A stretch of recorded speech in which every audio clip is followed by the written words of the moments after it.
ইসলাম হচ্ছে দলিলের নাম, আর তাকলিদ হচ্ছে বিনা দলিলে কারো কথা অনুসরণ করা। তো তাকলিদ কীভাবে জায়েজ হতে পারে আপনারাই চিন্তা করুন। আসসালামু আলাইকুম রহমতুল্লাহি ওয়া বারাকাতুহু। আলহামদুলিল্লাহ, সমস্ত প্রশংসা আল্লাহ সুবহানাহু ওয়া তাআলার জন্য। অতঃপর দুরূদ এবং সালাম বর্ষিত হোক আমাদের প্রিয় নবী রাসূলুল্লাহ সাল্লাল্লাহু আলাইহি ওয়াসাল্লামের প্রতি। আজকের আলোচ্য বিষয় আপনারা দেখতে পাচ্ছেন, তাকলিদ এবং মাযহাব বিভ্রান্তি নিরসন। আমাদের সমাজে অনেকে আছে যারা তাকলিদ এবং মাযহাব এই দুটা বিষয়কে এক করে ফেলে, আবার অনেকে আছে তাকলিদ এবং ইত্তিবা এই দুটি শব্দকে এক করে ফেলে। তো মানে এটা হচ্ছে একটি বড় বিভ্রান্তি। আজকে আপনারা জানতে পারবেন তাকলিদ এবং মাযহাবের মধ্যে পার্থক্য। আমরা আহলুল হাদিস, আমরা মাযহাব মানাকে জায়েজ মনে করি, মাযহাব মানা জায়েজ, তবে তাকলিদ নিষিদ্ধ, হারাম। কেন সেটা আজকের আলোচ্য বিষয়, আপনারা সম্পূর্ণ ভিডিও দেখুন, ইনশাআল্লাহ বুঝতে পারবেন। প্রথমে পবিত্র কোরআন সূরা যুখরুফ সূরা নম্বর 43 আয়াত নম্বর 23, এখানে উল্লেখ করা হচ্ছে, আল্লাহ সুবহানাহু ওয়া তাআলা তিনি বলেছেন, এভাবেই তোমাদের পূর্বে যখনই আমি কোনো জনপদে সতর্ককারী পাঠিয়েছি তখনই সেখানকার বিলাসপ্রিয়রা বলেছে, নিশ্চয় আমরা আমাদের পিতৃপুরুষদেরকে এক মতাদর্শের উপর পেয়েছি এবং নিশ্চয় আমরা তাদের পদাঙ্ক অনুসরণ করব। অর্থাৎ এই আয়াতে বলা হচ্ছে যে যখনই কোনো নবী রাসূল, আল্লাহ তাআলার পক্ষ থেকে কোনো নবী বা রাসূল তারা মানুষদেরকে দাওয়াত দিয়েছে তাওহীদের, তখন তারা বলেছে যে আমরা আমাদের বাপ দাদাকে মানে আমাদের পিতৃপুরুষকে যে মতাদর্শের উপর পেয়েছি আমরা সেটারই অনুসরণ করব। এছাড়া আরও উল্লেখ করা আছে সূরা লোকমান সূরা নম্বর 31 আয়াত নম্বর 21। এই আয়াতে বলা হচ্ছে, আর যখন তাদেরকে বলা হয় আল্লাহ যা নাজিল করেছেন তোমরা তার অনুসরণ করো, তখন তারা বলে বরং আমরা তার অনুসরণ করব যার উপর আমাদের পিতৃপুরুষদেরকে পেয়েছি। শয়তান তাদেরকে প্রজ্বলিত আযাবের দিকে আহ্বান করলেও কি তারা তাদের পিতৃপুরুষদের অনুসরণ করবে? মানে এই একটা লক্ষ্য করুন, এখানে বলা হচ্ছে যখন তাদেরকে বলা হয় যে আল্লাহ যা নাজিল করেছেন সেটা তোমরা আনুগত্য অনুসরণ করো, তখন তারা বলে যে আমরা আমাদের বাপদাদাকে যার উপর পেয়েছি আমরা সেটারই অনুসরণ করব। হ্যাঁ, আয়াতের শেষ অংশে বলা হচ্ছে যদিও তাদেরকে শয়তান আগুনের দিকে মানে জাহান্নামের দিকে আহ্বান করে, তারপরেও কি তারা তাদের বাপদাদার অনুসরণ করবে? একই ধরনের আয়াত উল্লেখ করা হয়েছে সূরা বাকারা সূরা নম্বর 2 আয়াত নম্বর 177। এছাড়া উল্লেখ করা হয়েছে সূরা মাইদা সূরা নম্বর 5 আয়াত নম্বর 104। এছাড়া উল্লেখ করা আছে সূরা আরাফ সূরা নম্বর 7 আয়াত নম্বর 28। এই আয়াতগুলো দেখবেন একই ধরনের কথা বলা হচ্ছে। যখনই তাদেরকে আহ্বান করা হয় আল্লাহ যা নাজিল করেছেন তার প্রতি, তখন তারা বলে যে আমরা আমাদের বাপদাদার অনুসরণ করব। মানে এটা বলা হচ্ছে। তার মানে কি, জাহেলি যুগে, এটা দ্বারা আমরা বুঝলাম যে জাহেলিয়াতের যুগে যখন মানুষকে বলা হতো যে আল্লাহ এটা নাজিল করেছেন তোমরা এটা অনুসরণ করো, তখন তারা বলতো যে আমরা এটা অনুসরণ করবো না, বরং আমাদের বাপ দাদা যা করতো আমরা তাই করব। আর তাকলিদ, এবার আসছি আমরা তাকলিদ শব্দের দিকে। তাকলিদ শব্দটি মূলত কালাদা শব্দ থেকে নেওয়া হয়েছে। কালাদা, যার অর্থ হচ্ছে যে গলায় বেড়ি বা গলায় মানে রশি পরানো বা গলায় কোনো হার পরানো, এরকম বোঝায়। যেমন কোনো পশুর গলায় যদি কোনো হার বা দড়ি জাতীয় কিছু পরিয়ে দেন, তখন সে দড়ি ধরে টানলে সে সেটার অনুসরণ করে। এটাই হচ্ছে মূলত তাকলিদ। আর তাকলিদ শব্দটা, কালাদা শব্দ যেটা, এটা মূলত কলাদা, এই শব্দটা মূলত সূরা মাইদা সূরা নম্বর 5 আয়াত নম্বর 2 ব্যবহার হয়েছে পশু পাখির জন্য, চতুষ্পদ জন্তুর জন্য। তাকলিদ শব্দটা ব্যবহার হয়েছে কোরআনে চতুষ্পদ জন্তুর জন্য। হ্যাঁ, আর তাকলিদ শব্দের অর্থ যদি দেখতে চান তাহলে আপনারা পাবেন একটি বিখ্যাত অভিধান গ্রন্থ আছে মুজামুল ওয়াসিত, সেখানে আপনারা চলে যাবেন এবং এটা আপনারা উইকিপিডিয়াতে সার্চ করলেও পেয়ে যাবেন যে তাকলিদ শব্দটি। তো তাকলিদ শব্দটির অর্থটা এরকম করা হয়েছে যে সে অমুক ব্যক্তির তাকলিদ করলো, এই কথাটির অর্থ হলো সে দলিল ও প্রমাণ ছাড়া তার কথা ও কাজের আনুগত্য করলো। অর্থাৎ তাকলিদ শব্দটি মূলত কি, যে দলিল প্রমাণ ছাড়া কারো কথাকে মানে গ্রহণ করে নেওয়া, দলিল প্রমাণ ছাড়া কারো কথা গ্রহণ করে নেওয়ার নাম হচ্ছে তাকলিদ। এবার আমরা দেখব যে হানাফি, দেওবন্দি এবং বেরেলভি তারা তাকলিদের কী সংজ্ঞা প্রদান করেছে। নাসিরউদ্দিন চাঁদপুরি, হানাফি দেওবন্দি, তার একটি লেখা বই আছে ইমাম মানব কেন, পৃষ্ঠা নম্বর 12। এখানে তিনি বলছেন, কোনো ব্যক্তির সত্যাশ্রয়ী হওয়ার সুধারণার ভিত্তিতে প্রমাণাদির প্রতি ভ্রুক্ষেপ না করে তার কথা ও কাজের ইত্তিবা বা অনুসরণের নাম তাকলিদ। হ্যাঁ, এখানে একটি পয়েন্ট উল্লেখ করে দিই, এখানে নাসিরউদ্দিন চাঁদপুরি তিনি তাকলিদ এবং ইত্তিবা দুটিকে এক করতে চেয়েছেন। হ্যাঁ, কিন্তু এটা আসলে এক না, একটু পরে আপনারা বুঝতে পারবেন। আর একটি বই আছে লা মাযহাবিরা কি আহলে সুন্নাহ ওয়াল জামাতের অন্তর্ভুক্ত, এর 35 এবং 36 নম্বর পৃষ্ঠা যদি পড়েন তাহলে সেখানে উল্লেখ করা আছে তাকলিদের একটি সংজ্ঞা। তারা বলছে যে দলিল প্রমাণ ছাড়া কোনো ব্যক্তির কথা মেনে চলা, যার কথা শরীয়তের দলিল বা উৎস নয়, এর নাম তাকলিদ। হ্যাঁ, এরপর আমরা আরও কিছু সংজ্ঞা দেখব। এবার আমরা সংজ্ঞাটা দেখব আমি কেন মাযহাব মানব, শহীদুল্লাহ বাহাদুরের লেখা বই এটি। এনি মূলত দেওবন্দি বেরেলভিদের কাছে অনেক বড় একজন আল্লামা, বিশেষ করে বেরেলভিদের কাছে অনেক বড় একজন আল্লামা। তো তিনি বেশ কিছু সংজ্ঞা নিয়ে এসেছেন তাকলিদের তার বইয়ে 12 নম্বর পৃষ্ঠায়। তো আমরা সেই সংজ্ঞাগুলো এক নজর দেখে নিব। তিনি বলছেন, দেখুন, এই যে 5 নম্বর পয়েন্ট, বিখ্যাত মুহাদ্দিস অভিধানবিদ ফকি ইমাম জুরজানি রহিমাহুল্লাহ এর লিখিত মানে গ্রন্থের 34 পৃষ্ঠায় লিখেছেন যে কারো ব্র্যাকেটে মুস্তাহিদ, হ্যাঁ, আর মূল আরবিতে কিন্তু মুস্তাহিদ করার তো নাই, তিনি বলছেন যে ব্র্যাকেটে মুস্তাহিদি, যে কারো কথাকে কোনো প্রকার দলিল প্রমাণ ছাড়া গ্রহণ করার নাম তাকলিদ। এরপর তিনি আবার বলছেন 6 নম্বর পয়েন্টে, নবম শতাব্দীর মুজাদ্দিদ হাফিজুল হাদিস ইমাম জালালউদ্দিন সুয়ুতি রহমাহুল্লাহ তার বিখ্যাত অভিধান গ্রন্থ এর 67 পৃষ্ঠায় লিখেন, তাকলিদ হলো কারো ব্র্যাকেটে মুস্তাহিদ কথাকে দলিল তালাশ না করে গ্রহণ করা। তারপর আবার এখানে তিনি একজন আহলে হাদিস ইমামের কথা নিয়ে এসেছেন। আহলে হাদিসের ইমাম আল্লামা কাজী সাওকানি বলেন, কোনো আহলে ইলম বলেছেন তাকলিদ হচ্ছে কোনো দলিল প্রমাণ ছাড়াই অন্যের ব্র্যাকেটে মুস্তাহিদের মতানুযায়ী আমল করা, অর্থাৎ এখানে হুজ্জাত মানে কারো বক্তব্য। তারপর তিনি নিয়ে এসেছেন আল্লামা কুদামা রাহমাহুল্লাহ, তিনি লিখেছেন হুজ্জাত ছাড়া অন্যের কথা গ্রহণ করা হলো তাকলিদ। তারপর তিনি আবারও বলছেন, আল্লামা শাওকানি তার কিতাব উল্লেখ করেন, শায়েখ আবু মানসুর এবং শায়েখ আব্দুল হামিদ তাকলিদের সংজ্ঞায় বলেন, হুজ্জাত ছাড়া অন্যের কথা গ্রহণ করা যে বিষয়ে দলিল প্রকাশমান নয় সেটাই তাকলিদ। বিখ্যাত অভিধান গ্রন্থ কামসুল ফিকহিতে রয়েছে, ফুকাহে কেরামের দৃষ্টিতে কোনো হুজ্জাত বা দলিল সম্পর্কে পরিচয় না জেনে অন্যের ব্র্যাকেটে মুস্তাহিদের কথা গ্রহণ করাকে তাকলিদ বলে। কামসুল ফিকহে পৃষ্ঠা 308। তিনি বলছেন, ইমাম নওয়াবী রহমাহুল্লাহর একটি কল নিয়ে এসেছেন, যে ইমাম নওয়াবী রহমাহুল্লাহ তিনি বলছেন যে তাকলিদ হলো মুজতাহিদের ইজতিহাদকে গ্রহণ করা। গ্রন্থাকার বলেন, আর এ গ্রহণ করাটা হবে দলিল প্রমাণ অন্বেষণ ব্যতীত। এরপর আর একটি 12 নম্বরে তিনি নিয়ে এসেছেন, বিখ্যাত মুফাসসির ও ফকি আল্লামা ইসমাইল হাক্কি তার তাফসিরে লিখেন, তাকলিদ হলো কোনো মুজতাহিদের অভিমতকে বিনা দলিলে গ্রহণ করা। আর একটি পয়েন্ট, আল্লামা আবুল বাকা হানাফি ওফাত 1094 হিজরি তাকলিদের সংজ্ঞায় তিনি বলেছেন যে তাকলিদ হলো কারো মুজতাহিদের ব্র্যাকেটে অভিমতকে দলিল অন্বেষণবিহীন গ্রহণ করা। তাই সাধারণ লোকের কথা গ্রহণ করা যেমন তাকলিদ বলা হয়, অনুরূপ মুজতাহিদের কথা গ্রহণ করাও তাকলিদ হবে। অর্থাৎ আমরা এখান থেকে তাকলিদের কিছু সংজ্ঞা পেলাম, যে তাকলিদ মূলত কি বিনা দলিলে কারো কথাকে গ্রহণ করার নাম হচ্ছে তাকলিদ। তো এবার আমরা আরও কিছু সংজ্ঞা আমরা দেখব তাদেরই বই থেকে, দেওবন্দি বেরলভীদের বই থেকে। এখানে আপনারা একটি বই দেখতে পাচ্ছেন স্ক্রিনে, বইটির নাম হচ্ছে মাযহাব ত্যাগের শেষ পরিণতি ইসলাম ত্যাগ। এই বইয়ের 27 নম্বর পৃষ্ঠায় লেখক বলছেন, তাকলিদের মর্মার্থ যে তাকলিদ বলতে বোঝায় যে ব্যক্তি কোরআন সুন্নাহ তথা শরীয়তের ইলমে অভিজ্ঞ ও তার উপর সুধারণায় দলিল চাওয়া ব্যতীত তার কথা মতো তার অন্ধ অনুসরণ করা। তাহলে আমরা এখান থেকেও তাকলিদের আরও একটু সংজ্ঞা পেয়ে গেলাম, যে তাকলিদ মানে অন্ধ অনুসরণ করা। বেরেলভীদের বিখ্যাত মুফতি আহমদ ইয়ার খান নাইমি তার বিখ্যাত গ্রন্থ জাল হক প্রথম খণ্ড, আমার কাছে যেটা আছে জিকে প্রকাশনী, এখানে 1670 পৃষ্ঠা তাকলিদের অর্থ প্রকারভেদ এ নিয়ে একটা অনুচ্ছেদ নিয়ে এসেছেন। তো সেখানে তিনি তাকলিদের সংজ্ঞা উল্লেখ করেছেন। তাকলিদ হলো কোনো দলিল প্রমাণের প্রতি দৃষ্টিপাত না করে কোনো গবেষকের উক্তি বা কৃত কর্ম শুনে তার অনুসরণ করা। তারপর তিনি আবারও বলছেন, তাকলিদ হলো কারো উক্তিকে বিনা দলিলে গ্রহণ করা। তাকলিদ হলো কোনো দলিল প্রমাণ ব্যতিরেকে অন্যের কথা অনুযায়ী আমল করা।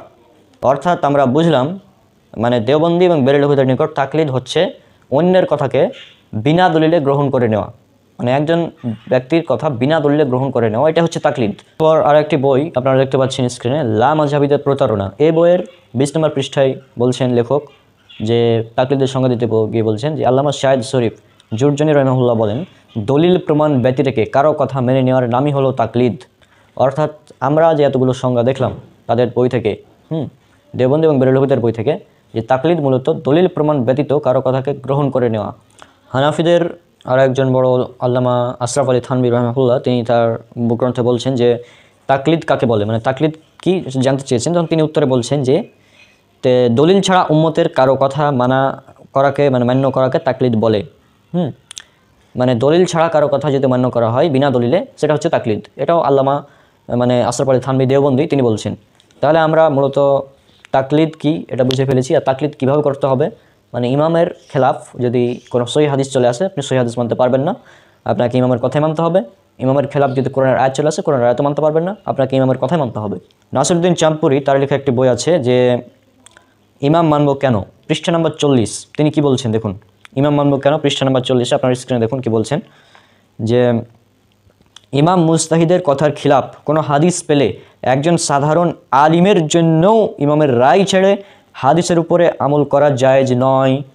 মানে আম জনতা তো বাদ দিলাম রে ভাই, একজন আলেম, সাধারণ আলেম, ইমাম মুজতাহিদের কথার খেলাফ যদি কোনো সহি হাদিস চলে আসে, একজন সাধারণ আলেম সেও পারবে না মানে হাদিসের উপর আমল করতে, বরং ইমামের কথার উপরেই তাকে আমল করতে হবে। এটা হচ্ছে তাকলিদ। হ্যাঁ, আরেকটা আছে মাযহাব কি ও কেন, এবং মাযহাব ও তাকলিদ কি ও কেন, জাস্টিস তাকি ওসমানের লেখা। এটার অনুবাদ যেটা করেছেন আবু তাহের মিসবাহ ৭২ নম্বর পৃষ্ঠা, কোনো প্রকাশনীতে পাবেন ৭৯ পৃষ্ঠায়, এবং মাযহাব ও তাকলিদ কি ও কেন এখানে পাবেন আপনার ১১২ নম্বর পৃষ্ঠায়। তিনি বলছেন এভাবে যে এমনকি তার মুকাল্লিদ, তার মানে মুকাল্লিদ উদ্দেশ্য এখানে, এমনকি তার দৃষ্টিতে মুজতাহিদের কোনো সিদ্ধান্ত হাদিস বিশেষের পরিপন্থী মনে হলেও চোখ বুঝে তাকে তা মেনে নিতে হবে। মানে চিন্তা করুন, মানে একজন মুকাল্লিদ সে হাদিস পড়ছে, হাদিসে দেখতে পেলো যে একটা হাদিস পেয়েছে, তবে এই হাদিসটা ইমাম মুজতাহিদের কথার খেলাফ, অর্থাৎ আমার মাযহাবের বিরুদ্ধে, তাহলে তাকে ওই হাদিস মানা যাবে না, মাযহাব মানতে হবে। চিন্তা করুন কীরকম ডেঞ্জারাস। জা আল হক, বেরেলভিদের লেখা জা আল হক, এটা আছে আপনার প্রথম খণ্ড, পৃষ্ঠা নম্বর 30, জিকে প্রকাশনী, অন্যান্য সংস্করণের 26 নম্বর পৃষ্ঠায় পেয়ে যাবেন। তো এখানে বলা হচ্ছে, তিনি বলছেন যে অর্থাৎ 4 মাযহাব ছাড়া অন্য কোনো মাযহাবের তাকলিদ বা অনুসরণ জায়েজ নয়, যদিও সে মাযহাব সাহাবীদের উক্তি, সহিহ হাদিস ও কুরআনের আয়াতের সহিত সঙ্গতিপূর্ণ হয়। যে এই 4 মাযহাবের কোনো একটির অনুসারী নয় সে পথভ্রষ্ট এবং পথভ্রষ্টকারী, কেননা হাদিস ও কোরআনের কোনো বাহ্যিক অর্থ গ্রহণ করাই হলো কুফরির মূল। তিনি বলছেন যে 4 মাযহাব ছাড়া অন্য কোনো মাযহাবের তাকলিদ করা যাবে না। মানে আপনি হানাফি, আপনাকে হানাফি মাযহাবের তাকলিদ করতে হবে, অন্য কোনো মাযহাবে আপনি যেতে পারবেন না, যদিও সে মাযহাব সহিহ হাদিস ভিত্তিক হয়, কোরআনের আয়াত ভিত্তিক হয় বা সাহাবীদের উক্তি হয়, আপনি যেতে পারবেন না, সম্ভবই না। তারপর দেখুন আর একটু অবাক হয়ে যাবেন, জা আল হক, যেটা মোহাম্মদী কুতুবখানা থেকে ছাপানো, 3য় খণ্ড 3 নম্বর খণ্ড 126 নম্বর পৃষ্ঠা। এখানে আহমদ ইয়ার খান নাইমি তিনি কি বলছেন দেখুন, যে এর বিভিন্ন জবাব আমরা বরাবর দিয়েছি, এখন একটি মীমাংসাপূর্ণ আলোচনা করছি, আর সেটা হলো আমাদের দলিল আদিত এর রিওয়ায়াতগুলো নয়, আমাদের মূল দলিল তো ইমামে আজম আবু হানিফা রাদিয়াল্লাহু আনহু এর নির্দেশ। আমরা এই আয়াত ও হাদিস সমূহ মাসাইলের দৃঢ়তার জন্য উপস্থাপন করে থাকি। অর্থাৎ তাদের মূল দলিল কুরআন হাদিস বা রিওয়ায়াতগুলো নয়, তাদের মূল দলিল ইমাম আবু হানিফা রাহিমাহুল্লাহর নির্দেশ। চিন্তা করুন, এভাবে আপনাকে মাযহাব মানতে হবে। মানে আপনার মাযহাবের বিরুদ্ধে কোরআনের আয়াত চলে এসেছে, কোরআনের আয়াত আপনি মানতে পারবেন না, আপনাকে মাযহাব মানতে হবে, তাকলিদ করতে হবে। মাযহাব আর তাকলিদ পার্থক্য আমি বলছি কিছুক্ষণ পর। আপনাকে তাকলিদ করতে হবে, আপনি কোরআনের আয়াত চলে আসলো সেটা মানতে পারবেন না, হাদিস তো বাদ দিলাম।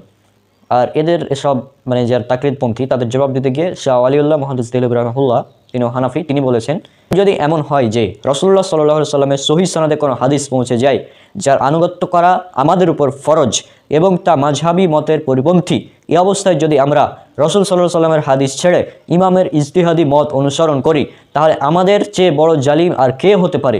যখন সব মানুষ আল্লাহর দরবারে উপস্থিত হবে সেই দিন কি অজুহাত বা জবাব পেশ করব? এটা হুজ্জাতুল্লাহিল বালিগা, বাংলা 2 নম্বর খণ্ড 188 নম্বর পৃষ্ঠা এবং আরবি 1 নম্বর খণ্ডের 155 পৃষ্ঠাতে এসেছে। ইমাম মানব কেন, পৃষ্ঠা নম্বর 39 দেখুন, মুফতি দেবন্দী চাঁদপুরি মানে নাসিরউদ্দিন চাঁদপুরি তিনি কি বলছেন দেখুন, কোনো ব্যক্তি ইমাম মুজতাহিদের মতের অর্থাৎ ফতোয়ার খেলাফ হাদিস পেলেও ইমামের রায়ের উপর আমল করবে, আর হাদিসটি সম্পর্কে আকীদা রাখবে যে এর সঠিক অর্থ আমি বুঝতে পারিনি, কিংবা হয়তো আমার ইমাম মুজতাহিদের কাছে এর বিপক্ষে কোনো আরও মজবুত দলিল আছে কিন্তু আমি সেটা জানি না। তাহলে হানাফি, দেওবন্দি এবং বেরেলভিদের নিকট তাকলিদ করতে হবে ইমাম আবু হানিফার মানে কথার উপরে আমল করতে হবে। ইমাম আবু হানিফার বিপরীতে যদি কোনো সহিহ হাদিস চলে আসে মতের বিরুদ্ধে, সে সহিহ হাদিসের উপর আমল করা যাবে না, বরং আমল করতে হবে ইমাম আবু হানিফার মতের উপর। বেরেলভিরা তো একদম বলে দিয়েছে ইমামের মানে আবু হানিফার নির্দেশ। আর বেরেলভি আহমদ ইয়ার খান নাইমি আমাদের আহলে হাদিসদেরকে অভিযোগ করতে গিয়ে বলছে যে আল্লাহ সুবহানাহু ওয়া তাআলা পবিত্র কোরআনে বলছেন, সূরা বনী ইসরাইল সূরা নম্বর 17 আয়াত নম্বর 71, যে যেদিন আমি প্রত্যেক দলকে নিজ নিজ ইমাম সহকারে ডাকবো, ইমাম হচ্ছেন ধর্মীয় পথের দিশারি, তারই কিয়ামতের দিন লোকদিগকে হে হানাফি হে শাফিঈ বলে আহ্বান করা হবে।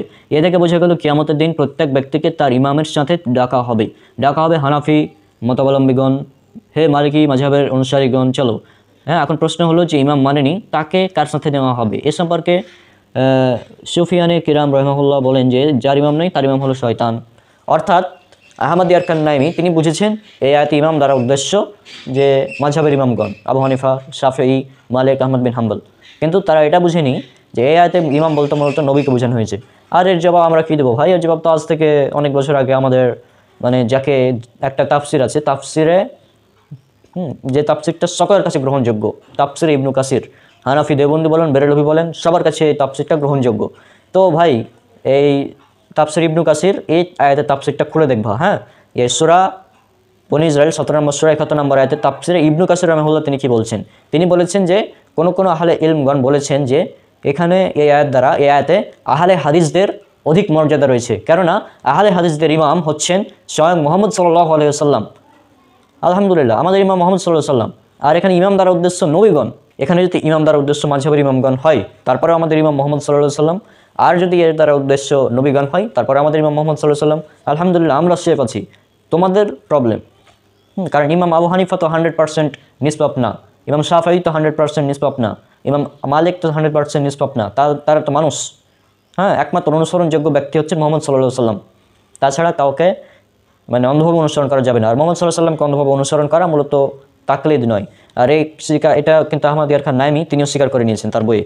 তিনি বলছেন যে আহমদ ইয়ারকান নাইমি তিনি বলছেন যে নবী সাল্লাল্লাহু আলাইহি ওয়াসাল্লামের অনুসরণ করাকে তাকলিদ বলা যাবে না, কেননা তার প্রতিটি কথা ও কাজ শরঈ দলিল।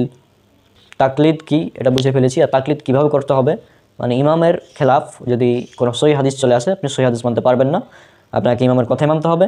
ইমামের খেলাফ যদি কোরআনের আয়াত চলে আসে, কোরআনের আয়াতও মানতে পারবেন না, আপনাকে ইমামের কথাই মানতে হবে। এভাবে তাকলিদ করতে হবে।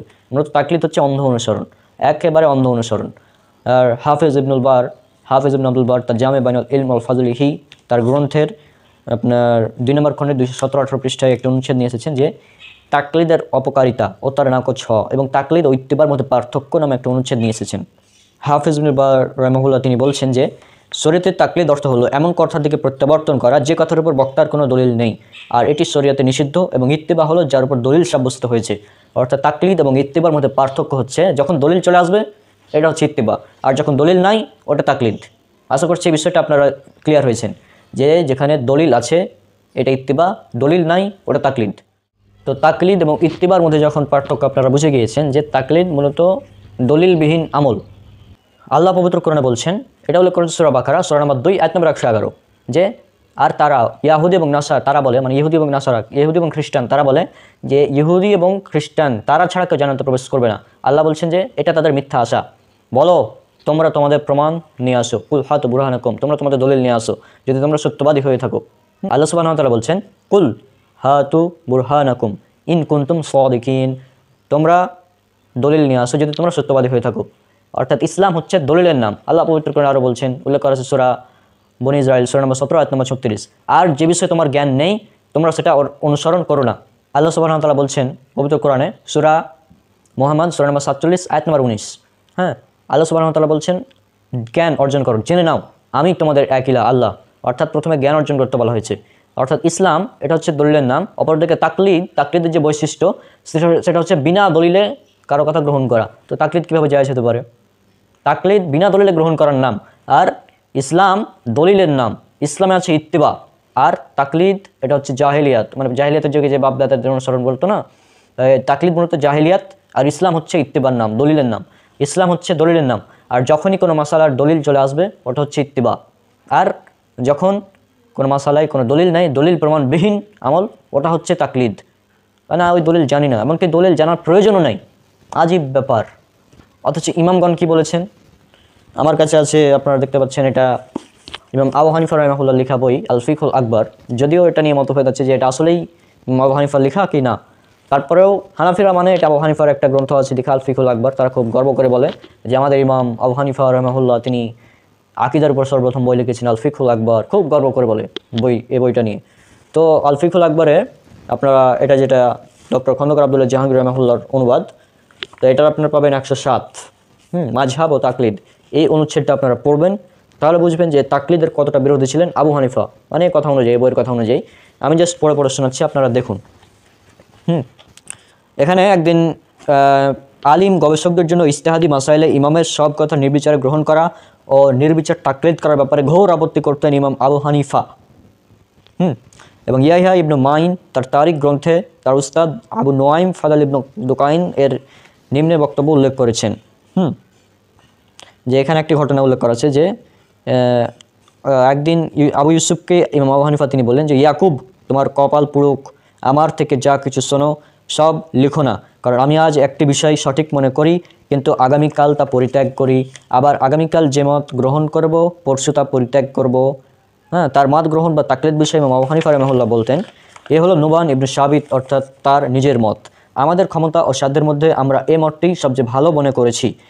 কেউ যদি এর চেয়ে ভালো মত দিতে পারেন তবে সেটি অধিক গ্রহণযোগ্য ও সঠিক বলে বিবেচিত হবে। ইমাম আবু হানিফা ও তার ছাত্রগণ বলেছেন যে মুফতি ও আলিমের জন্য কোনো ফতোয়া ও মাসালার জন্য কোরআন হাদিস ও ইজতিহাদের দলিলটি না জেনে শুধু ফতোয়ার বই থেকে ফতোয়া দেওয়া নিষিদ্ধ। ইমাম আবু হানিফা রাহিমাহুল্লাহ বলেন, যে ব্যক্তি আমার দলিল জানেনি তার জন্য আমার বক্তব্য বা মাযহাব অনুসারে ফতোয়া দেওয়া সঠিক নয়। ইমাম জুফর রাহিমাহুল্লাহ বলেন, আমি ইমাম আবু হানিফাকে বলতে শুনেছি, আমি কোন দলিলের ভিত্তিতে আমার মত গ্রহণ করেছি তা না জানা পর্যন্ত আমার বই থেকে ফতোয়া দেওয়া কারোর জন্য হালাল নয়। ইমাম আবু হানিফা তার ছাত্রদেরকে বলতেন, যদি তোমরা কোনো দলিলকে গ্রহণযোগ্য বলে দেখতে পাও তবে সে দলিলের ভিত্তিতেই মত প্রদান করবে। এরকম তাহলে ইমাম আবু হানিফা কী বলছেন দেখুন, তিনি তাকলিদের কতটা বিরুদ্ধে, অথচ মুকাল্লিদগণ আবু হানিফা তাকলিদ করার জন্য ব্যস্ত। আজীব ব্যাপার, কোনো হাদিস যখন সহি বলে প্রমাণিত হয় তখন সেটাই আমার মাযহাব। তারপর আবার উল্লেখ করা হচ্ছে এখানে যে অর্থাৎ কোনো মুকাল্লিদ যদি একটি হাদিসকে নিজের অধ্যয়নে সহি বলে এবং বিপরীতে সহি হাদিস নেই বলে নিশ্চিত হন তবে তিনি উক্ত বিশেষ মশালায় সহি হাদিস নির্ভর মতটি গ্রহণ করতে পারেন। হ্যাঁ, এরূপ করা তাকলিদের পরিপন্থী নয়। আচ্ছা, যাই হোক, এখানে বলা হলো যে যখন কোনো হাদিস সহি পাবে তখন সেটা আমার মাযহাব। যে ইমাম আবু হানিফা ও তার সঙ্গীদের থেকে সকল ইমাম থেকে বহু সূত্র প্রমাণিত হয়েছে যে যদি কোনো স্পষ্ট সহি হাদিস তার মতের বিপরীতে পাওয়া যায় তবে তার মত বাদ দিতে হবে। মোল্লা আলী কারি তিনি হানাফি বলেন, আমাদের ইমামে আজম বলেছেন, কারোর জন্য আমাদের মত গ্রহণ করা বৈধ নয় যতক্ষণ না সে উক্ত মাসালাতে আমাদের মতের দলিল কোরআন সুন্নাহ ইজমা বা সুস্পষ্ট কিয়াস থেকে জানতে পারবে। যে এখানে আবার কিছু গোড়া হানাফি আছে, তারা বলছেন কি দেখুন, যে কোরআন হাদিস মুকাল্লিদের দলিল নয়, মুকাল্লিদের দলিল হলো মুজতাহিদের কথা। ওই যে আহমদ ইয়ার খান নাইমি যেটা বলেছিল যে আমাদের দলিল তো এই রওয়ায়াতগুলো নয়, আমাদের দলিল ইমাম আবু হানিফার কথা নির্দেশ, ওটাই বলা হচ্ছে। যদি কোরআন হাদিসের সুস্পষ্ট কথা ফকিহদের কথার বিপরীত হয় তবে ফকিহদের কথা গ্রহণ করতে হবে, কারণ হতে পারে যে কোরআন হাদিসের কথাটি ইজতিহাদি, এর বিপরীতে কোনো শক্তিশালী দলিল ব্যাখ্যা আছে যা হয়তো মুজতাহিদ জানতেন, হয়তো মানে এগুলোর উপর নির্ভর টিকে আছে এদেরই। আজীব ব্যাপার। ইমাম আজম আবু হানিফা তিনি কি বলেছেন দেখুন, আমার মতের দলিল না জানলে তুমি তা অনুসরণ করবে না, বরং তুমি যে দলিলটি জেনেছো তা অনুসরণ করবে। আমার মতের বিপরীতে দলিল প্রমাণিত হলে তা অনুসরণ করবে। মানে মুকাল্লিদগণ বলছে যে আবু হানিফার কথা মানতে হবে, আর আবু হানিফা বলছেন যে আমার কথা মানতে হবে না। হ্যাঁ, তোমরা আমার কথা মেনো না, বরং আমি যেখান থেকে দলিল নিয়েছি কোরআন হাদিস তোমরা সেটা মানো। এখন কারটা মানবেন? আবু হানিফার কথা মানবেন নাকি এই মুকাল্লিদগুলোর কথা মানবেন? ইমাম শাফিঈ রাহিমাহুল্লাহ তিনি বলছেন, এটা আদাবুশ শাফিঈ ইবনে আবি হাতিম 51 নম্বর মানে পৃষ্ঠায় পাবেন। ইমাম শাফিঈ রাহিমাহুল্লাহ তিনি বলছেন, আমার প্রত্যেক কথাও যদি রাসূল সাল্লাল্লাহু আলাইহি সাল্লাম এর সহিহ হাদিসের খিলাফ হয় তাহলে আমার কথাকে ছুঁড়ে দাও, কেননা রাসূল সাল্লাল্লাহু আলাইহি সাল্লামের হাদিসই সবচেয়ে উত্তম, আর তোমরা আমার তাকলিদ করো না। অর্থাৎ ইমাম শাফিঈ রাহিমাহুল্লাহ তার তাকলিদ করতে একদম নিষেধ করে দিয়েছেন। হ্যাঁ, আর আমি শাফিঈ মাযহাব অনুসরণ করে, এটা আমি আগেই বলেছি, বারবার বলি, আমি অনেকগুলো ভিডিওতে বলেছি, কারণ শাফিঈ মাযহাব অন্যান্য মাযহাবের চাইতে আলাদা। শাফিঈ মাযহাবে তাকলিদ নিষিদ্ধ, হারাম। অন্যান্য মাযহাবের মুকাল্লিদগণ তারা কী করে, ইমামের কথাকেই মানে গ্রহণযোগ্য মনে করে, কিন্তু শাফিঈ মাযহাবের বিপরীত। শাফিঈ মাযহাবের কিছু উদাহরণ দিই এখন। যে শাফিঈ মাযহাবে আছে ইমাম শাফিঈর একটি মত যে মাগরিব এবং ইশা এবং ফজরের সালাতে যখন জোরে কিরাত পড়া হয় জেহরি সালাতে, তো সেখানে ইমাম শাফিঈর মত হচ্ছে যে আউযুবিল্লাহ বিসমিল্লাহির রহমানির রহিম এটা সশব্দে বলতে হবে, কিন্তু এই মতটা সঠিক নয়। এই মতের পক্ষে তিরমিজিতে একটি জয়ীফ হাদিস আছে। অপরদিকে এইখানে আবু হানিফার মত সঠিক। আবু হানিফা রাহিমাহুল্লাহ বলছেন যে না, আউযুবিল্লাহ এবং বিসমিল্লাহ এটা ধীরে পড়তে হবে, মানে নিঃশব্দে, এবং আলহামদুলিল্লাহ থেকে শুরু করতে হবে সশব্দে। অর্থাৎ এই মাসলাই আবু হানিফা রাহিমাহুল্লাহ সঠিক, ইমাম শাফিঈর মাযহাব এখানে সঠিক নয়। অর্থাৎ এভাবে মাযহাব মানতে হবে, মাযহাব এবং মানহাজ অনেকটা কাছাকাছি, যদি আপনারা পড়েন তাহলে বুঝতে পারবেন। হ্যাঁ, আর আপনারা যখন নির্দিষ্ট করে দেবেন যে একমাত্র এই ইমামকে মানতে হবে, এটা হচ্ছে তাকলিদ, অন্ধ অনুসরণ। আর মাযহাব হচ্ছে ইমামদের মত, ইমামরা কোরআন হাদিস গবেষণা করে একটি মত দিয়েছেন। ইমাম শাফিঈ রাহিমাহুল্লাহ কোরআন হাদিস গবেষণা করে একটি মত দিয়েছেন, এটা ইমাম শাফিঈর মত। ইমাম মালিক রাহিমাহুল্লাহ কোরআন হাদিস গবেষণা করে একটি মত দিয়েছেন, তো এটা ইমাম মালিক রাহিমাহুল্লাহর মত। হ্যাঁ, ইমাম আবু হানিফা রাহিমাহুল্লাহ কোরআন হাদিস গবেষণা করে একটি মত দিয়েছেন, তো এটা ইমাম আবু হানিফা রাহমাহুল্লাহর মত। ইমাম আহমদ বিন হাম্বল রাহমাহুল্লাহ কোরআন হাদিস গবেষণা করে একটি মত দিয়েছেন। তো এটা ইমাম আহমদ বিন হাম্বল রাহমাহুল্লাহর মত, হাম্বলি মাযহাব। তো এভাবে যদি মাযহাব মানা যায়, যেমন এই মাসালায় বললাম যে আবু হানিফার মত সঠিক আর ইমাম শাফি রাহমাহুল্লাহর মাযহাব ভুল। আরেকটি মত আছে যে ইমামের পেছনে সূরা ফাতিহা পড়বো না। এক্ষেত্রে ইমাম আবু হানিফা রাহমাহুল্লাহ বলছেন পড়তে হবে না, কিন্তু ইমাম শাফি রাহমাহুল্লাহ বলছেন পড়া ফরজ। ইমাম মালিক রাহমাহুল্লাহ বলছেন পড়তে হবে। ইমাম আহমদ বিন হাম্বল রাহমাহুল্লাহ বলছেন পড়তে হবে। তো এক্ষেত্রে ইমাম শাফি রাহমাহুল্লাহর মাযহাব সঠিক, কারণ ইমাম শাফি রাহমাহুল্লাহর পক্ষে স্পষ্ট সহিহ হাদিস রয়েছে। হ্যাঁ, লা সালাতা লিমান লাম ইয়াকরা বিফাতিহাতিল কিতাব, ওই ব্যক্তির সালাত হলো না যে ব্যক্তি সূরা ফাতিহা পড়লো না। সুনান দারাকুতনি, এটা আছে সহিহ বুখারীতে 756 নম্বর হাদিস। আর সুনান দারাকুতনিতে আছে ইমাম উমর রাদিয়াল্লাহু আনহু এর ফতোয়া, হ্যাঁ 1183 নম্বর হাদিস, যে ইমাম যদি সশব্দে কিরাত পড়ে তখনই ইমাম উমর রাদিয়াল্লাহু আনহু বলছেন যে তুমি ফাতিহাতুল কিতাব পড়ো, সূরা ফাতিহা পড়ো। সশব্দে কিরাতের সাথে সূরা ফাতিহা পড়তে বলা হয়েছে। তো এখানে আরেকটি আমি কথা উল্লেখ করি যে আল্লাহ সুবহানাহু ওয়া তাআলা বলছেন যে পবিত্র কোরআনে, যেটা আমি একটা বললাম 17 নম্বর সূরা বনী ইসরাঈল আয়াত নম্বর 36, যে আর তোমরা তার অনুসরণ করো না যে ব্যাপারে তোমাদের কোনো ইলম বা জ্ঞান নেই। এই আয়াতে কারিমা থেকে তাকলিদ বাতিল হওয়ার গ্রহণ করেছেন কয়েকজন আলেম, যেমন আবু হামিদ মুহাম্মদ ইবনে মুহাম্মদ আল গাজ্জালি, হ্যাঁ, তিনি এই আয়াত থেকে তাকলিদ বাতিল হওয়ার তাকলিদ যে বাতিল এটা গ্রহণ করেছেন। হ্যাঁ, আল্লামা সুয়ুতি তিনিও এটা থেকে তাকলিদ বাতিল হওয়ার দলিল গ্রহণ করেছেন। আল্লামা ইবনুল কাইয়িম রাহিমাহুল্লাহ তিনিও এই দলিল থেকে এই আয়াত থেকে তাকলিদ বাতিল হওয়ার দলিল গ্রহণ করেছেন। আরেকটি আয়াত আছে সূরা তাওবা সূরা নম্বর 9 আয়াত নম্বর 31, তারা তাদের আহবার অর্থাৎ তাদের পীর বা তাদের আলেমদেরকে রব বানিয়ে নিয়েছে আল্লাহর পরিবর্তে। এই আয়াত থেকে যারা ইবনে আব্দুল বার, ইবনে হাজম, ইবনুল কাইয়িম, আসসিয়ুতি, খতিব বাগদাদি, তারা এই আয়াত থেকে তাকলিদ বাতিল হওয়ার দলিল গ্রহণ করেছেন। হ্যাঁ, হাফেজ ইবনুল কাইয়িম বলেছেন আলিমগণ এই আয়াত দ্বারা তাকলিদ বাতিল হওয়ার হুজ্জাত পেশ করেছেন, তাদেরকে এই আয়াতে উল্লেখিতদের কুফর দলিল গ্রহণ বাধা দেয়নি, কারণ সাদৃশ্যকরণ কারো কুফর কিংবা ইমানের কারণে নয়, সাদৃশ্য তো মুকাল্লিদের দলিলবিহীন মুকাল্লিদের কথা মানার মধ্যে রয়েছে। আল্লাহ সুবহানাহু ওয়া তাআলা বলছেন যে সূরা বাকারা সূরা নম্বর 2 আয়াত নম্বর 111, কুল হাতু বুরহানাকুম ইন কুনতুম সাদিকিন, হে নবী আপনি বলে দিন তোমরা তোমাদের দলিল নিয়ে আসো যদি তোমরা সত্যবাদী হও।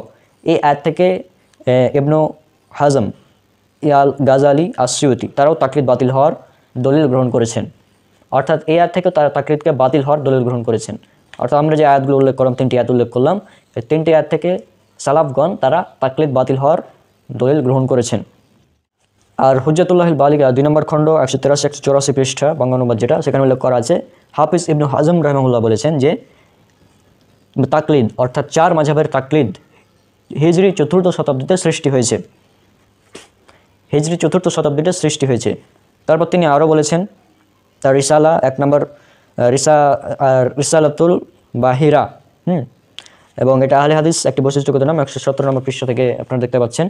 সেখানে ইবনে হাজম তিনি দোয়া করতে গিয়ে বলেছেন আল্লাহ যেন আমাদেরকে প্রশংসিত 3য় শতকের পরে সৃষ্ট তাকলিদের অর্থাৎ 4 মাযহাবের বিদআত থেকে রক্ষা করেন, আমিন। আহমদ ইয়ার খান নামি বেরলভি তিনি বলছেন কি যে শরিয়াত ও তরিকাত দুটিরই 4টি সিলসিলা অর্থাৎ হানাফি, শাফি, মালিকি, হাম্বলি, এভাবে কাদেরি, চিশতি, নকশবন্দি, সোহরাওয়ার্দী এই সকল সিলসিলা একেবারেই বিদআত। এগুলোর মধ্যে কয়েকটির নাম তো আরবিও নয়, যেমন চিশতি ও নকশবন্দি, কোনো সাহাবী ও তাবি, হানাফি বা কাদেরি ছিলেন না। এখানে আহমদ ইয়ার খান নাইমির বক্তব্য থেকে প্রমাণিত হলো যে তাকলিদ 4 মাযহাব মানা এটা বিদআত, তাকলিদ করা বিদআত, এটা আহমদ ইয়ার খান নাইমের কথা থেকে প্রমাণিত। আর রাসূল সাল্লাল্লাহু আলাইহি ওয়াসাল্লাম বলেছেন কুল্লু বিদআতিন দালালা, প্রত্যেক বিদআতি পথভ্রষ্টতা। হ্যাঁ, এটা সহিহ মুসলিমে পাবেন 867 নম্বর হাদিস, সুনান নাসাই 1578। একটি হাদিস দেখুন, একটি হাদিস, এখানে এটা হাদিসটা উল্লেখ করা আছে, আপনারা মাকতুবাতুশ শামিলা থেকে পেয়ে যাবেন, সুনানুল কুবরাল বাইহাকি হাদিস নাম্বার 2236। ইবনে মাসউদ রাদিয়াল্লাহু আনহু তিনি বলছেন লা তুকাল্লিদু দীনাকুম রাজুলান, তোমরা দ্বীনের ব্যাপারে কারো তাকলিদ করো না। ইমাম আবু দাউদ রাহিমাহুল্লাহ তিনি বলছেন, ইমাম আহমদকে জিজ্ঞেস করা হলো, ইমাম আহমদ রাহিমাহুল্লাহ, হ্যাঁ এটা আছে মাসাইল আবু দাউদ পৃষ্ঠা নম্বর 277, যে তোমরা দ্বীনের ব্যাপারে এদের একজনেরও তাকলিদ করবে না। এরপর ইমাম ইবনে হাজম রাহিমাহুল্লাহ বলেছেন আর তাকলিদ হারাম, এটা উল্লেখ করা হুজ্জাতুল্লাহিল বালিগা 192 নম্বর পৃষ্ঠা। আর তিনি আরও বলেছেন এ ব্যাপারে তাকলিদ হারাম হওয়ার ব্যাপারে সাধারণ মানুষ ও আলিম সমান, প্রত্যেকের উপর স্বীয় সামর্থ্য অনুযায়ী ইজতিহাদ জরুরি।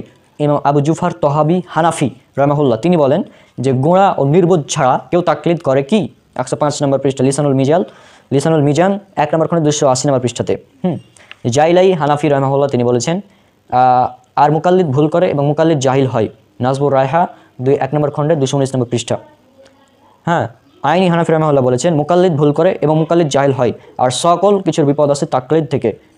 হ্যাঁ, আল বিনায়া শাহরুল হিদায়া 1 নম্বর খণ্ড 317 নম্বর পৃষ্ঠা। তাকলিদের ব্যাপারে একটি আয়াত পেশ করে অনেকে বলে যে আল্লাহ সুবহানাহু ওয়া তাআলা বলেছেন যে তোমরা আল্লাহর আনুগত্য করো এবং রাসূলের আনুগত্য করো এবং তোমাদের মধ্যে যারা উলিল আমর আছে তাদের আনুগত্য করো, অর্থাৎ সূরা নিসা সূরা নম্বর 4 আয়াত নম্বর 59 থেকে দলিল দেয়। এখন এখানে কথা হচ্ছে যে উলি শব্দটি বহুবচন, আর আরবিতে বহুবচন, আরবিতে একবচন, দ্বিবচন, বহুবচন, কমপক্ষে 3 জন লাগবে। অর্থাৎ এই আয়াত থেকে যদি আপনি তাকলিদ প্রমাণ করতে চান তাহলে কমপক্ষে 3 জন আলেমের তাকলিদ করতে হবে, একজন না। হ্যাঁ, অনেকে যুক্তি দিয়ে বলে যে আমরা মাযহাব মানি কেন জানেন? কারণ সকল মাসালা কোরআন এবং হাদিস থেকে পাওয়া যায় না, সকল মাসালা কোরআন এবং হাদিস থেকে পাওয়া যায় না। হ্যাঁ, যেমন বর্তমানে মোবাইলের দ্বারা বিয়ে করা যাবে কি যাবে না, মোবাইলে বিকাশ থেকে লেনদেন করা যাবে কি যাবে না, এই মশালাগুলো আমরা কোন হাদিসে পাই না। তো এই জন্য আমরা মাযহাব মানি। তা আমিও বলি যে এই মোবাইলের মশালা, মোবাইল কম্পিউটার মশালা, তারপর চিকিৎসা বিজ্ঞানের যে আধুনিক মশালাগুলো আছে এগুলি ইমাম আবু হানিফা থেকে দেখাতে পারবে কেউ? পারবে না, সম্ভব না, কারণ এটা নতুন মশালা ভাই, নতুনভাবে ইজতিহাদ করতে হবে। তারা বলে যে আহলে হাদিসরা মাযহাব মানে না, কিন্তু মানে আবু হানিফার মাযহাব মানে না, কিন্তু আবু বকর জাকারিয়া হাফিজাহুল্লাহ, হ্যাঁ, তারপর মতিউর রহমান মাদানী হাফিজাহুল্লাহ, আব্দুর রাজ্জাক বিন ইউসুফ হাফিজাহুল্লাহ, এদের মাযহাব মানে। আজীব ব্যাপার। তা আমিও বলি যে বর্তমান হানাফি ইমাম আবু হানিফার মাযহাব মানে না, তারা এই রেজাউল করিম আবরার, লুৎফর রহমান ফারাইজি, হ্যাঁ, আলাউদ্দিন জিহাদি, এদের মাযহাব মানে। কারণ ফতোয়া তো দেয় তারা ফতোয়া দেয়। এখন আমি যদি, তারা আবার যুক্তি দিয়ে বলে যে আমি এখন এই যে দেখো বুখারী, মুসলিম, আবু দাউদ, তিরমিজি, নাসাই, ইবনে মাজাহ এই হাদিসগুলো দিয়ে দেবো সাধারণ মানুষের কাছে, দেবো তুই এখন পড়ে মাসালা বের কর। কোনো সাধারণ মানুষ, আম জনতা, আহলে হাদিস সে কি পারবে বের করতে? পারবে না। তা আমি বলবো যে হানাফিদেরকে আমি হেদায়া, বেকায়া, ফতোয়া আলমগিরি, ফতোয়া শামি এগুলো দিয়ে দেবো, দিয়ে বলবো যে তুই এখন মাসালা বের কর। হানাফিদের বের করতে পারবে না, সম্ভব না তো ভাই। তো তোমরা যেভাবে দিবা আমরা সেভাবে দিতে পারবো, অ্যান্টিফানাম, নো প্রবলেম। আর তাকলিদ এবং মাযহাব দুটি আলাদা বিষয়। মাযহাব মানা জায়েজ, মাযহাব মানে ইমামের মত এটা মানা জায়েজ। আমরা মাযহাব মানি। মাযহাব এবং মানহাজ অনেকটাই কাছাকাছি। মানহাজ সম্পর্কে বিস্তারিত জানার জন্য আপনারা ফেসবুক থেকে মানহাজ শিখবেন না, মানহাজ শিখতে হবে এই বই থেকে, মানহাজুস সালাফ, আরও বই আছে। এটা সালাফদের মানহাজ নয়, একটি বই আছে। তারপরে মানহাজ একটি বই আছে। হ্যাঁ, এছাড়াও মানহাজ সম্পর্কে আরও অনেক বই আছে, এগুলো পড়বেন। আর তাকলিদ নিয়ে বিভ্রান্তি অনেকেই রয়েছে, এই জন্য ব্রাদার রাহুলের এই তাকলিদ বিভ্রান্তি নিরসন এই বইটি আপনাদের পড়াই লাগবে।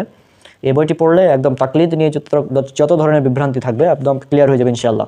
হ্যাঁ, তো আশা করি আজকের এই সম্পূর্ণ আলোচনা যারা দেখেছেন তারা এই মাযহাব এবং তাকলিদ এর মধ্যে বিভ্রান্তি যেগুলো ছিল এগুলো নিরসন করতে পেরেছি আমি আশা করছি। আজ আরও কিছু কথা বলে দিই, সেটা হচ্ছে যে ইসলাম এটা একটি মাত্র দিন, এখানে কোনো দলাদলি নেই। আল্লাহ বলছেন পবিত্র কোরআনে সূরা আল ইমরান সূরা নম্বর 3 আয়াত নম্বর 103, এখানে আল্লাহ সুবহানাহু ওয়া তাআলা তিনি বলছেন যে আর তোমরা সকলে আল্লাহর রজ্জুকে দৃঢ়ভাবে ধারণ করো এবং বিভক্ত হয়েও না, দলে দলে বিভক্ত হয়েও না। অর্থাৎ এখানে দুটি নির্দেশ রয়েছে, একটি হচ্ছে আল্লাহ আদেশ সূচক এবং একটি নিষেধ সূচক। আল্লাহ আদেশ করছেন যে আর তোমরা সকলে আল্লাহর রজ্জুকে শক্ত করে আঁকড়ে ধরো, এটা আদেশ, এবং নিষেধ করছেন তোমরা দলে দলে বিভক্ত হয়েও না। তাহলে এই দুটি আমাদের মেনে চলতে হবে। হ্যাঁ, আল্লাহ সুবহানাহু ওয়া তাআলা আরও বলছেন সূরা আনাম সূরা নম্বর 6 আয়াত নাম্বার 153, এখানে উল্লেখ করা আছে আর এটি তো আমার সোজা পথ। হ্যাঁ, এটি আমার পথ, সোজা পথ, সুতরাং তোমরা তার অনুসরণ করো এবং অন্য পথ অনুসরণ করো না, তাহলে তা তোমাদেরকে তার পথ থেকে বিচ্ছিন্ন করে দিবে। এগুলো তিনি তোমাদেরকে নির্দেশ দিয়েছেন যাতে তোমরা তাকওয়া অবলম্বন করো। আর সূরা রুম সূরা নম্বর 30 আয়াত নম্বর 32, এখানে উল্লেখ করা আছে যারা নিজেদের দিনকে বিভক্ত করেছে এবং যারা বিভিন্ন দলে দলে বিভক্ত হয়েছে, হ্যাঁ, তাদের অন্তর্ভুক্ত হয় না, প্রত্যেক দলই নিজেদের যা আছে তা নিয়ে আনন্দিত। আল্লাহ বলছেন সূরা আনাম সূরা নম্বর 6 আয়াত নাম্বার 159, আর যারা তাদের দিনকে খণ্ড বিখণ্ড করেছে এবং দলে দলে বিভক্ত হয়ে গিয়েছে তাদের ব্যাপারে তোমার কোনো দায়িত্ব নেই। এই আয়াতগুলো থেকে আমরা বুঝি যে ইসলাম এক, ইসলামকে খণ্ড বিখণ্ড করা যাবে না।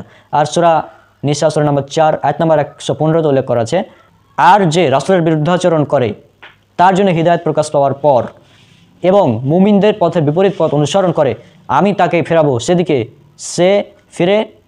সে ফিরে এবং তাকে প্রবেশ করাবো জাহান্নামে, আর আবাস হিসেবে তা খুবই মন্দ।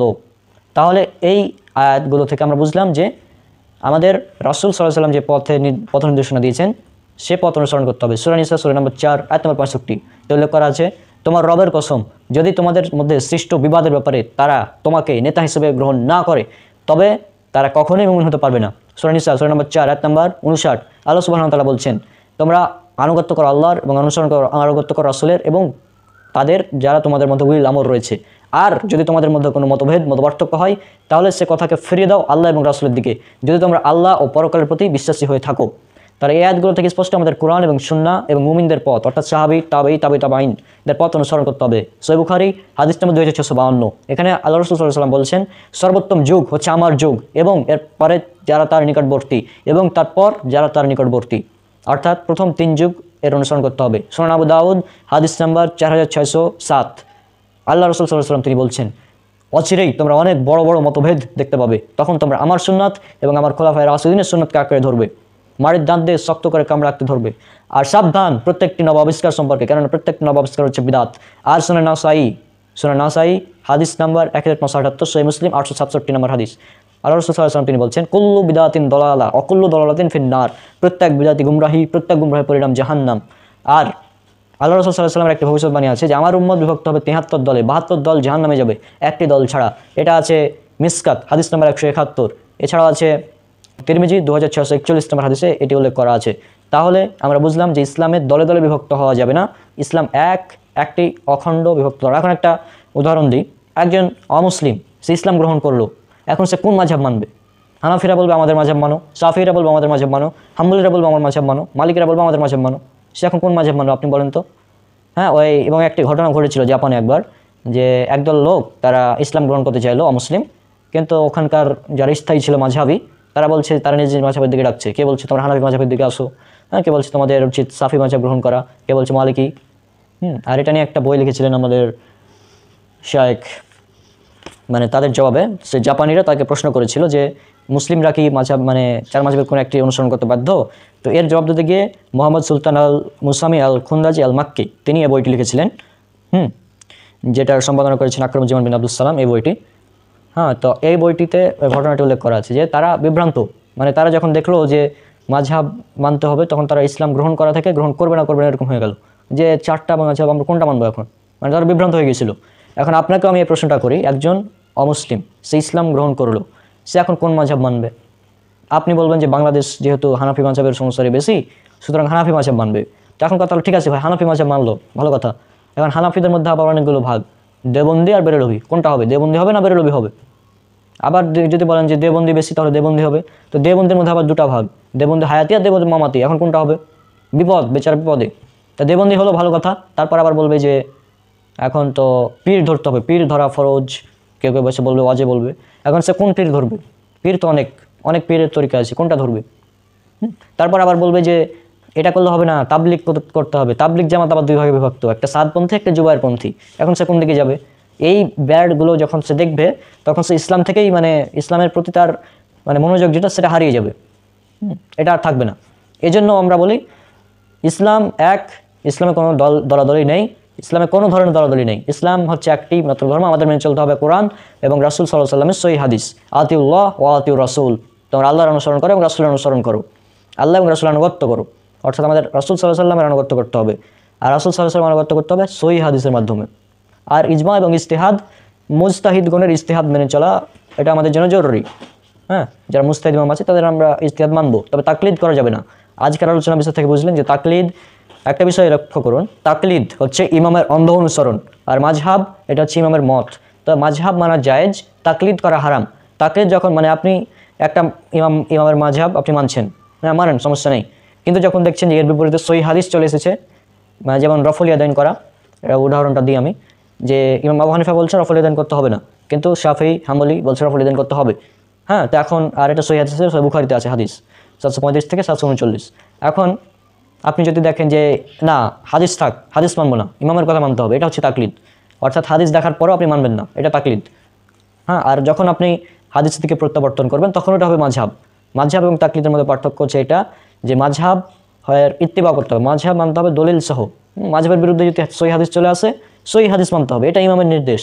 আমি দেখালাম একটু আগে, এটা ইমামগণ নির্দেশ দিয়ে গেছেন যে আমার কথার খেলাফ সহিহ হাদিস পেলে সহিহ হাদিসকে মানো তোমরা, একদম। তো এই বিষয়গুলো একদম আমাদের খেয়াল রাখতে হবে যে মাযহাব মানে এটা জায়েজ, তাকলিদ নিষিদ্ধ, হারাম একদম, এবং এটা ইসলামের বিপরীত। ইসলাম হচ্ছে দলিলের নাম, আর তাকলিদ হচ্ছে বিনা দলিলে কারো কথা অনুসরণ করা। তো তাকলিদ কীভাবে জায়েজ হতে পারে আপনারাই চিন্তা করুন। তো আজকে বিদায় নিচ্ছি, দেখা হবে পরবর্তী কোনো ভিডিওতে ইনশাআল্লাহ। আসসালামু আলাইকুম ওয়া রাহমাতুল্লাহি ওয়া বারাকাতুহু।